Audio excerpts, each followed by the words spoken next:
E mais uma vez o VAR entra como tema de discussão aqui pra gente. Mais uma vez a arbitragem e dessa vez até com um fato curioso. A CBF admitiu já o erro, né? A gente teve os áudios divulgados do VAR e a gente vai comentar esse lance que aconteceu na partida disputada entre Corinthians e Grêmio, lá na Arena Itaquera, no estádio do Corinthians. Lá no finalzinho do jogo, praticamente o último lance. Há uma mão na bola dentro da área corintiana, o árbitro interpreta de uma forma, o lance é revisado pelo VAR e tudo aquilo que importava foi ignorado e o que não importava foi levado em conta para que o pênalti não fosse marcado, caracterizando, portanto, um erro. Quem saiu prejudicado foi a equipe do Grêmio, que apesar de ter dado seus vacilos ao longo da partida, a gente não vai falar sobre o jogo em si, porque a gente tem aqui no canal sempre um vídeo a cada rodada que inclui os jogos que já aconteceram até então. Então se você quiser receber mais vídeos, você pode se inscrever aqui no canal, fica esse aviso. Mas voltando ao assunto, já que a gente não vai falar do jogo, o lance estará na tela aí em imagens sequenciais, né? Já que eu não posso colocar o vídeo aqui, porque eu não tenho os direitos de transmissão. Então vocês vejam, podem tirar suas conclusões, caso alguém não tenha visto o lance. E por incrível que pareça, isso aí não foi marcado como pênalti. Com a liberação do áudio do VAR, a gente tem a clareza do erro cometido. O que acontece aqui, pessoal? Quando há o lance em tempo real, né, em tempo corrido, o árbitro de campo vai falando para o VAR o que ele está enxergando. E nesse momento ele é muito claro, ele fala, eu vi uma mão na bola, porém, eu não dou o pênalti nesse momento, por quê?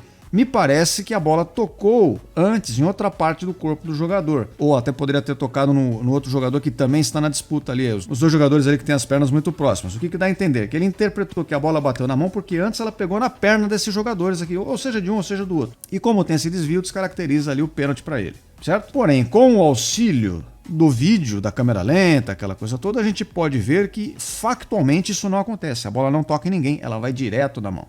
Então, se a justificativa para não se dar o pênalti do Wilton Pereira Sampaio foi que pode ter havido um toque, aí sim cabe a revisão do VAR, é o papel do VAR falar, olha, isso que você falou, a gente está vendo aqui na imagem, não é factual, não aconteceu. Portanto, recomendo a revisão. Com base na revisão, o Wilton pode ir lá naquele monitor e tirar uma nova conclusão, ter uma nova interpretação, aí é com ele. O que não pode acontecer é uma reinterpretação por parte da cabine ali do árbitro que está lá em cima. Ele não está lá para interpretar o jogo. Se fosse ele a quem devesse interpretar o jogo, ele estaria dentro das quatro linhas e não lá em cima na cabine. Esse é o ponto. Ele está ali para revisar decisões do árbitro que se baseiam em fatos errados, ou seja, fatos que não aconteceram, ou coisas que ele não viu, coisas assim, certo? E isso, inclusive, diferencia bastante esse lance do lance que aconteceu, que a gente comentou aqui também, entre o Palmeiras e Vasco, mas no fim do vídeo eu explico por quê. Vamos primeiro nos ater a esse lance, que não foi dado em campo, e aí, na revisão do VAR, chega até a ser engraçado, porque o cara lá em cima, o árbitro de vídeo, chega a falar uma frase que eu anotei aqui, ó. Ele diz, ele está recolhendo o braço, ele não está indo com o braço em direção da bola. Ele fala que para ele o braço está em posição natural, não em posição de disputa. Eu gostaria de fazer uma pergunta aos senhores que estão me assistindo, não sei se alguém aqui já jogou bola e tal, mas algum de vocês corria com o braço assim?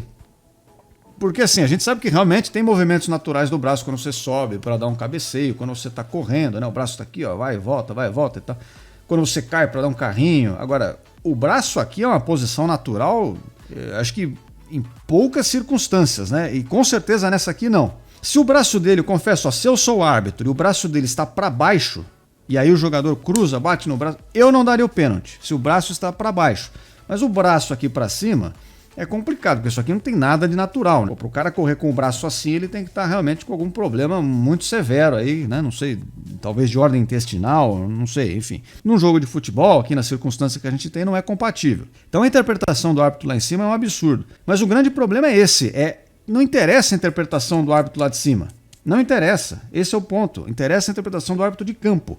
E conforme a interpretação do árbitro de campo, deve-se haver uma correção factual por parte do árbitro de vídeo.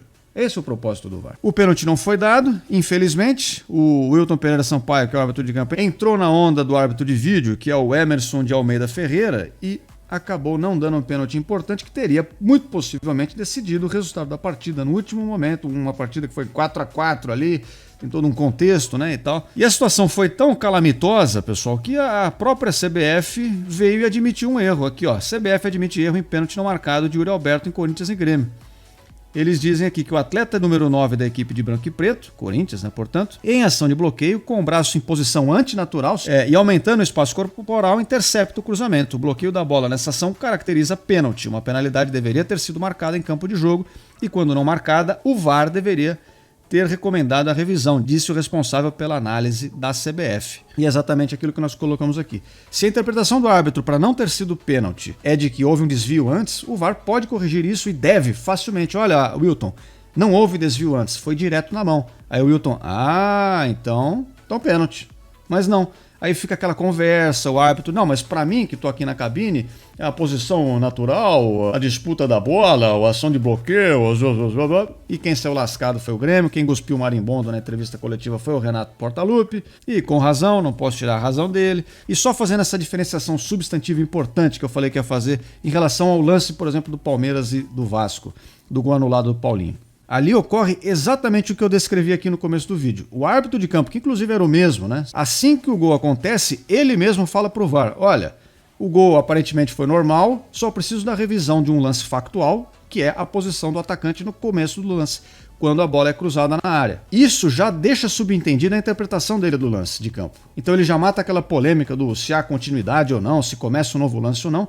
Ao perguntar se tem impedimento na origem do lance, ele já está implicitamente dizendo, porque do contrário não há o menor motivo para rever se há impedimento ou não, se torna irrelevante. Mas como ele solicita isso para o VAR já sabe a interpretação dele de campo e fala, ok, se a sua interpretação é essa, vamos ao lance factual e ver a posição de impedimento ou não. E eles falam, está impedido, portanto, gol anulado. Mas o árbitro de vídeo não reinterpreta o lance, porque ele respeita a interpretação do árbitro que está dentro das quatro linhas. Assim como nesse lance entre Corinthians e Grêmio, deveria-se ter respeitado um pouco mais a decisão do árbitro de campo, que aparentemente viu uma irregularidade, mas interpretou que ela foi condicionada por um desvio no meio do caminho. Esse desvio não houve, então basta você dizer, Wilton, não teve desvio, você tem certeza que não foi pênalti? Verifique, vá lá na cabine, e cabe ao Wilton, que está em campo, interpretar, não ao cara da cabine. A decisão de campo é importante. Se o árbitro de campo viu errado alguma coisa que aconteceu, ou se ele não viu alguma coisa que aconteceu, ou se ele não tinha clareza de uma posição, tal, esse é o lance do VAR, essa é a função do VAR. Não é o jogo ser apitado duas vezes, uma vez em campo e uma vez fora dele. Não é isso. Entendam isso, me referindo ao pessoal que apita o jogo, e vocês vão parar de cometer esses erros.